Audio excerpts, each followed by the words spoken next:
Uh-oh. Hi. Welcome to ASMM Digital Marketing. We are the Marketing Moms. I'm Ann Brennan, and this is Anastassia Van Greshby. And we're laughing because we thought we had just recorded an episode. Yeah. And apparently we had not. So we went through the So entire thing. Literally the entire thing. So we're going to have to do this twice. That's good. We'll be better the second time. So we don't even have our intro thing. We don't. We didn't do our intro. We danced before. Even Ann danced today. Exactly. So we are the Marketing Moms. That means we make marketing simple for you. It's like, think about your kids. How simply do you talk to your children? I need you. Actually, I had one child. We will not name this child, but he's my oldest. Then I would have to say, there's 5 things I need. There's 5 steps to this thing I need you to do. I'm going to give you one step. Go to the top of the stairs and I'll yell the next step. Oh, I have a child like that, but it's my youngest. Yeah. No, my oldest, he just couldn't remember. He'd get up there and be like, what was I doing again? I know. Yeah. Terrible. But like, you went upstairs to brush your teeth. Oh, really? Exactly. So we're just going to make this easy for you. We're going to make marketing easy. Wow. I gave a lunar report when we were not recording this. I'll give a little bit more. Sorry, I have a really scratchy voice. I'm actually going to give a good lunar report this time, which is to say I've been sick, as you can tell from my sexy, sexy voice. Remember Phoebe from Friends and her sexy voice? Yeah. I've been sick, and Luna, who is normally a terror, has been wonderful. She's been laying on her little bed right beside me and behaving, and that's wonderful. So that's my whole lunar report, is to say my naughty dog has been good for the past few days. So that's, it was nice to have a break from her, because I would have thrown her in her crate or in the backyard or something because I was so sick. I do want to remind you that this is live, so you can ask questions, leave them in the comments. We may answer them on the show, or we might use them for a future episode. So that's something that, think about. Maybe ask us a really good question, and we'll create a whole episode and give you credit for it. Today, we're going to talk about outsourcing, the 5 things you need to outsource, 5 tasks to outsource. And we're going to talk about it from our experience as small business owners and what we've done. And I'll kind of reveal some of the dumb things I've done in the past that outsourcing has helped me to avoid. So I want to start with accounting. I think one of the most important things, and one of the first things you should do, is to outsource your accounting. And the earlier you do it, the better, because I know people who I've said, you really need to outsource your bookkeeping. You really need to outsource your billing, because they'll say, oh, I'm not getting paid. I'm like, you need to outsource your billing because it just makes your life so much easier. And they'll say, well, but I have a system. And what they really mean is, I'm pretty screwed up on this end, and I don't want anybody to see behind the curtain. So if you hire early in this, you won't have as much stuff to hide behind the curtain, right? But we also talked about the fact that accounting doesn't just have to be outsourced. It could also be automated, at least some things. Yes. So, when Anne used to invoice people when she got around to it. Sometimes that would be 3 months later. And then they would pay eventually. So we started doing automatic. So as people come in order to be a client, you have to be on automatic payments. There's we don't give that option. It is. We're very strict about it. I had a client who called and he says, well, how much would I have to pay to be able to write you a check? And I said, if you doubled your payments, you could write me a check. Yeah. And that's how serious I was. I mean, I knew he wasn't going to double his payment. Yeah. But we can take it out of their checking account. Right. If you don't want to use a debit card or a credit card, we can do an ACH payment. Absolutely. So, I mean, nowadays, there's no reason not to. We have, it's easier for me, but it's also easier for them. If you're not, if those people, they really need somebody to do their bookkeeping and accounting, because then they know when they can pay for things, right? Right, exactly. But, by having it automated, we know when we're going to have money coming in. It's rare that a payment doesn't go through, but because everything's automated, we get a notification. This payment didn't go through. We can run it again. We can contact the client. Everything's much easier. Exactly. And then having it, depending on your level, like you've mentioned this earlier, that we had a small bookkeeper who was helping us, and then we hired a bigger firm. Mm-hmm. And one of the reasons we did it was we needed more advice. We needed can we afford a new office space? Can we afford to hire a new staff member? Should we, what things should we cut right now? Based on what you're seeing in our numbers. And so they're advisors as well. So it's a huge thing to be able to outsource your accounting. And I want to say right from the beginning, you may be excellent at accounting. You may be wonderful. You may have been an accounting major, but if your business isn't accounting now, if that's not what your business is, you need to outsource it, because your business is what you need to be focusing on. Yes. Not your accounting. Yeah, definitely. I was in our previously non-recorded episode, I was talking about how my favorite thing that this current bookkeeper gave us was this app for our receipts. So I go and buy something on the card, or I even get an email, and immediately I can take a picture of the receipt in the app and categorize it to where it needs to go. Or I can send an email if it's an email receipt, I can forward it straight into into that app from an email, and it uploads everything, so it's just clean for everybody. It makes it much easier for us to see. We use QuickBooks, like where all the money's going, and I really need it for my personal life, honestly. Oh yeah. So the next thing is IT, and I think most people think of IT as you hire somebody who you call like the Geek Squad, right? Yeah. I think that's what they're called out of Best Buy. Yeah. So yeah, you could hire somebody who can just fix your computer if something goes wrong, but a real IT company, somebody who's managing your account, is so much more than that. Oh well, yeah, because you're calling the Geek Squad when you have a problem and you are in the middle of downtime. Having an IT company that is proactive minimizes that downtime, or can eliminate the downtime. Absolutely. Because they can see things happening. For instance, we work with BL Technical. They're a client of ours and we're a client of theirs. Super happy. There was one of our laptops they got an error from, and he was like, I need to see this laptop. This is a catastrophic error. Something's going wrong. It's working right now, but if we don't address whatever is happening, it could just die. Right. So we were able to get our employee another laptop, take that laptop, and he was able to look at it, and also we use Macs, so he contacted Apple on our behalf. Like, there was no waiting for anything. We lost no downtime because right. We had an extra laptop. I gave it the other one, and everything's all set up. They are able to log into all of our computers remotely. They're able to do any updates. If we want a new software, or Tony didn't have Zoom on her computer, I was like, contact them, and they put Zoom. So we don't have to do anything. It definitely took a lot off my plate because I was the savvy one that would just problem solve until I figured it out. And you know what? Yeah, you can Google. Everybody can Google. But do you have the knowledge, of what's going on, right? To know ahead of time, just not just what's going wrong, right? Yeah. But to know ahead of time. But the other part of it is that they take things off our plate that I didn't know IT companies did. Yes. I was really shocked to find out that when you get a new employee, they can help you onboard them. They set up the email. They set up a lot of accounts. So they set up their email accounts. They set up their profiles on the laptops.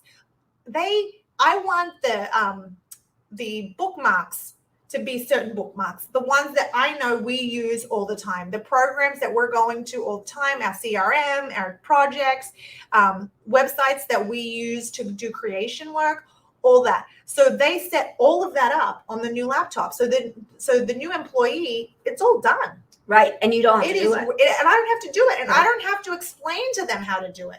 Right. So everything's done, and it's great. Well, and then on the other end of that is if you have an employee you have to let go, that you can call them and say, hey, on Friday, this is what's happening. I'm letting this employee go. And they can go in and make sure their accounts are, their passwords are changed and everything's happening, so that you don't have a disgruntled employee in your accounts afterwards, right? Yeah. So you want to make sure that you have somebody there for that. I mean, you could do it in-house, but do you really want to? It's Right. unfortunate. I mean, anytime an employee is let go, regardless of whether or not, in our instance, we thought it was the best thing for both, and I really, truly hope that she's happier now. But it was something that it's not going to go well. Right. It's not going to go well because there are emotions, there are feelings involved. And regardless of whether you were, if you're ready to quit and you're like going to go in there and you're going to quit your job and then they fire you, you're going to be pissed. Right. No matter what, you're going to be mad. There's never going to be a good time. There's never going to be, you hope that it's like, you know what, you're right. I wasn't happy. I wasn't doing my best work and this is the right decision. It's not going to go that way. So having an IT company that you can be like, okay, this is what's happening. I say plan for the worst. Plan worst case scenario, like Absolutely. what, and minimize the damage that the person could do. Exactly. Well, and some of the damage we wouldn't even think of, right? But an IT company that you've outsourced that has worked with businesses all over the state at least knows these are the things that could go wrong. So let us fix them before. And why do they know? Because their phone rings for that reason. When something has gone wrong. People are often not reaching out to IT until after they've had a problem. So they're calling with a problem. They're not calling to be proactive. It's like, there's a reason that that health insurance covers preventative care 100%.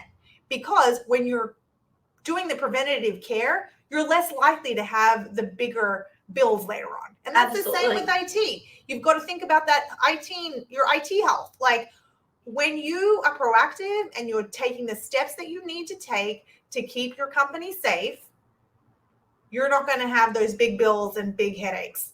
You're calling the Geek Squad if you aren't ready. But for us, we've never had to worry about it. It's also far less expensive than you think. Yes. I'm far less expensive than you think. I was shocked by how, you pay per computer. Yeah. It's so much less expensive than you expect it to be. Yeah. So the next one is virtual assistants and admins. And I will tell you, I did not go that route. Instead, I hired a mom in our neighborhood, Anastassia, to help me with some things, 10 hours a week, which was not how that ended up. For a week. It lasted for a week, and then she became our COO because I realized what I had. But not everybody will get that lucky. But it makes a difference to have an assistant, and it can be somebody like Anastassia who works with you, or there are plenty of virtual assistants out there, and a lot of times they're moms who are staying at home, who want to help, but they don't want to. They want to have the freedom, right? So what are some of the tasks that? Well, virtual assistants they can make appointments for you. They can go through your email and clean it out. We get a ton of emails. I have 750 some emails in my inbox right now. So Tony's going to be going through those. So we have a ton of emails that come in every day. Some things aren't that important for us. Some things are below our pay grade to respond to. It's like, this is question I can answer. Your assistant can answer that, Right. Even your virtual assistant can answer that. And then there are things that definitely need, and by having somebody that can go through, they can sort through and say, hey, this needs attention now. Right. Absolutely. Like because we're working on all of the clients, and having somebody go through the email and say, hey, no, right now you need to answer this. Because, we probably get 10 emails an hour. So that is very important. Other things, like I said, making appointments. If you're trying to make an appointment with a potential client, it's just going to cost you money. If you, as the owner of the business or a higher up employee, is going back and forth with people. So that's something that an assistant can do easily. Or even little office, running to the post office or any kind of small tasks like that. Having somebody to do that just takes time. Takes time. If you're doing it yourself, it takes time out of your thing. So the next thing is payroll and HR. So I really recommend this. The laws are changing. Employment laws are constantly changing, and you need to stay on top of things in terms of taxes and benefits and all these things. So by outsourcing that and having a payroll company doing it for you, you just don't have to worry. All we do is log in, check the hours, make sure that it's all accurate, that somebody isn't working overnight, because that's not, sometimes you'll forget to log out. Right. We double check all that, and then we submit, what is it? Process payroll. That's it. So it makes it much, much easier. And by having people that you can call to ask questions, because we don't know the employment laws. There's no way. And they change very fast. Yeah. There are things that you need to know, and outsourcing your payroll is very important. Yeah. And it's you have choices. We use ADP. Mm-hmm. You could use Paychecks. You could use, is it called, Gusto? Oh, there is Gusto. Yeah. Bluestone. There's quite a few payroll services out there. Yeah. You really just have to find the one that works for you. I know, like ADP, it works for us. We don't have to call a lot. I mean, we are a small team. I will say that I have a really good rep over there, by the way. So if you're watching this and you need one, message us. I'll send you his name. Oh, he's wonderful. That's great. Yeah. Has he been in it for a long time? Because I was just about to say that they have quite a turnover. 5 or 6 years with them. And yeah, they generally go like that. I feel like we've had, in the 3.5 years that we've had the office, we've had like 4 or 5 at least. Yes, exactly. Every 6 months, I feel like. And this guy I actually went in search of. So I found him. I'm Okay. like, I want somebody who's like, the new ones call and they're like, hey, I want to sit down with you. I'm like, no, because you're going to be gone next week. I'm sorry, but no. So I found one who has been there for a long time. Well, it's like the Paychecks guy that's in my BNI group. That's his, like, he really enjoys it. Like, he wants to stay in it. So some people are just using it as a stepping stone to get through. Other people are enjoying it and they want to stay in it. Exactly. So our last one is marketing. Yes. Why should people outsource their marketing? So Anastassia says this all the time. It's about time, Mm-hmm. right? It's about, we have yes, we're doing the work for you, but also we have the knowledge. And because you are busy making cupcakes, if that's your job, or you're busy as a plumber or running your business, you don't have time to keep up with the changes in social media. We'll use that for an example. We do social media marketing. You don't have time to pay attention to that. You don't. And this industry changes every day. I mean, sometimes like 3 times a day. Yeah. There have been times where I've been working on something in Facebook and I'll like go in and do something like 30 minutes later and something has changed. I mean, it's not always like that. It just, coincidence that I happen to be in there at the same time that they're changing things. But there are a lot of changes. I mean, as right now, there is still in the Facebook business pages are getting switched over to having a new profile. There are things that I'm seeing that are not working that used to work. Right. So, it just takes time, because every time they make a change, it goes through all their servers before everybody gets the change. So us being in there all the time, we know what's going. We are constantly getting continued education in it by going to conferences and following different societies and so forth. So marketing, it's changing. Like, there's some basic things in marketing that are, have changed. My degree was pre-internet. I mean, the internet was out, but they weren't teaching how to use it. Right. Same with you, right? They weren't teaching us how to use it to market. So the basic marketing principles still apply, but how are those being implemented? Right. Yeah. Well, the other thing, though, I will say, we talked about this when we weren't recording. People don't understand their brands. They think they do, but we ask a really simple question. I'll ask you today. What are 5 adjectives to describe your business? You'll have to stop and think about it. And the truth is, those adjectives will change over time. If you have a marketing agency that's dedicated to you and is paying attention to you as those changes happen, that marketing agency is paying attention to that, because that's their job.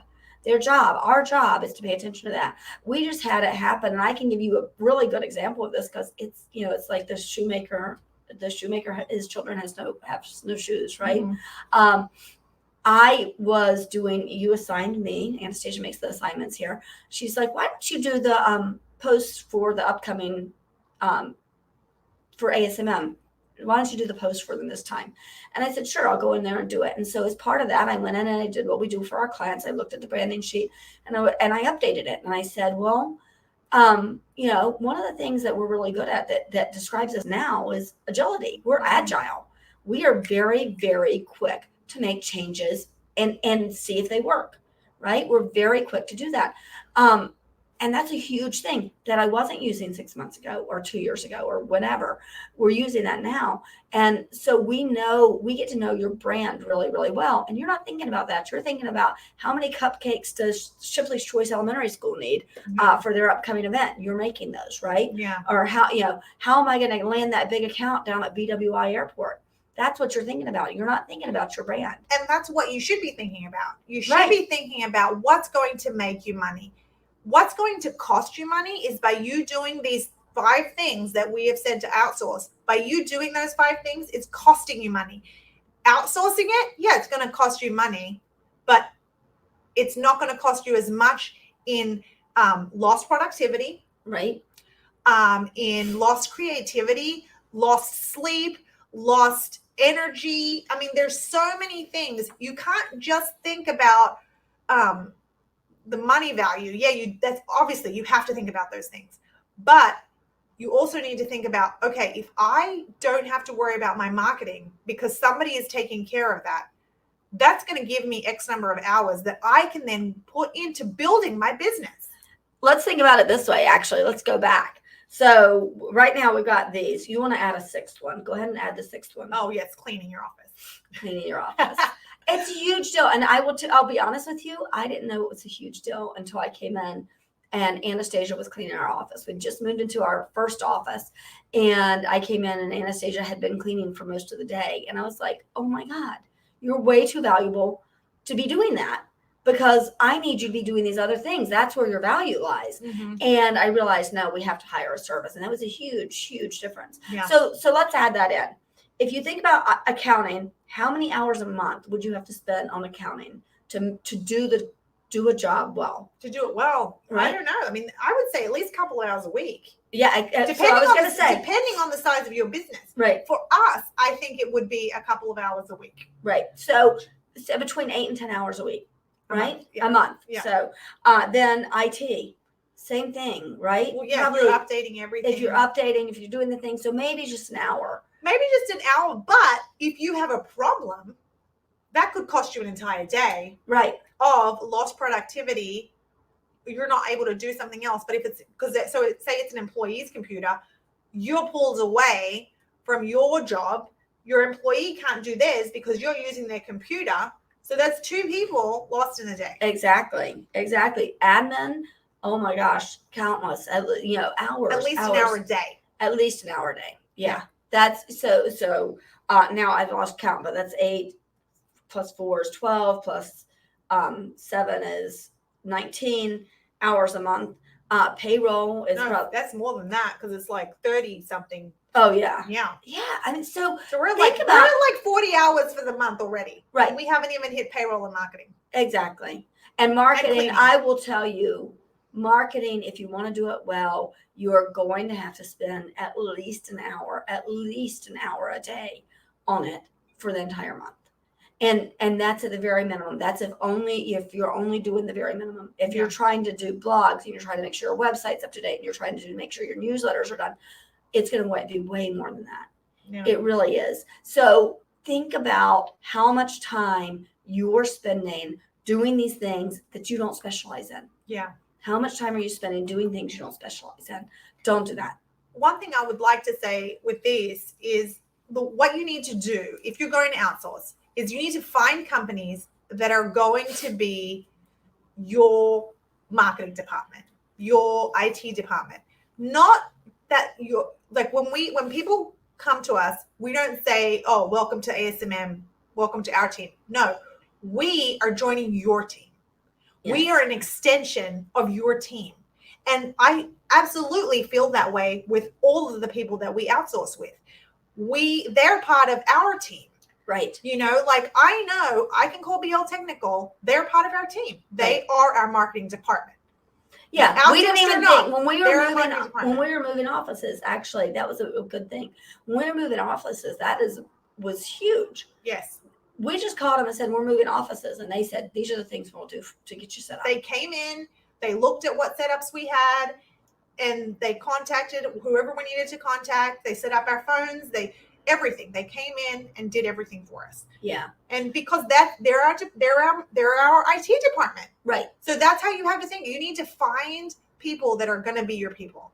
People that you can trust, and people that you're just like, that you're gonna get taken care of. They're gonna look after you. And when you have that and you have that trust, it's easier to give them the money.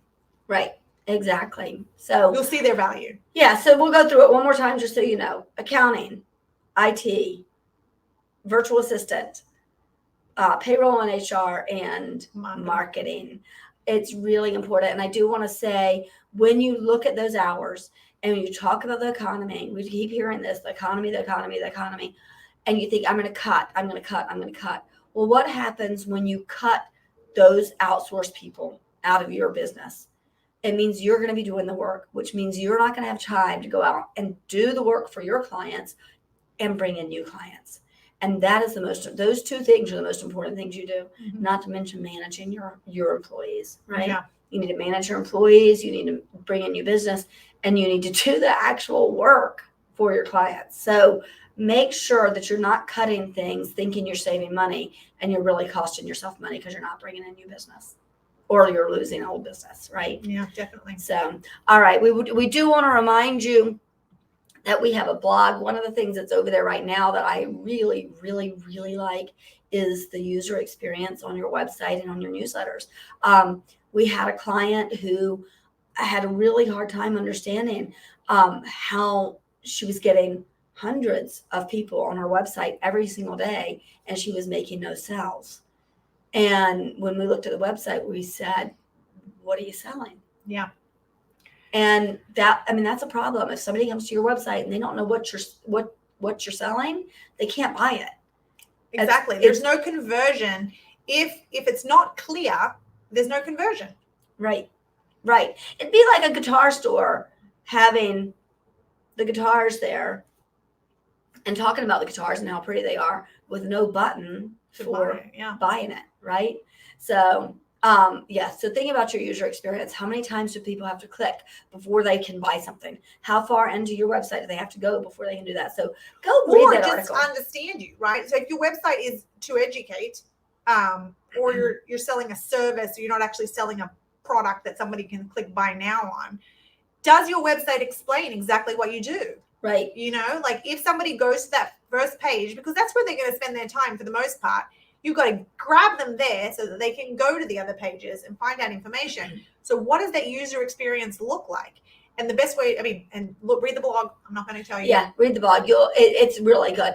And the blog is wonderful for all kinds of things. Also, we have a newsletter. So if you go over there and it says, do you want to subscribe to the newsletter? Say, yes, please. Because I'm telling you, our newsletter is awesome.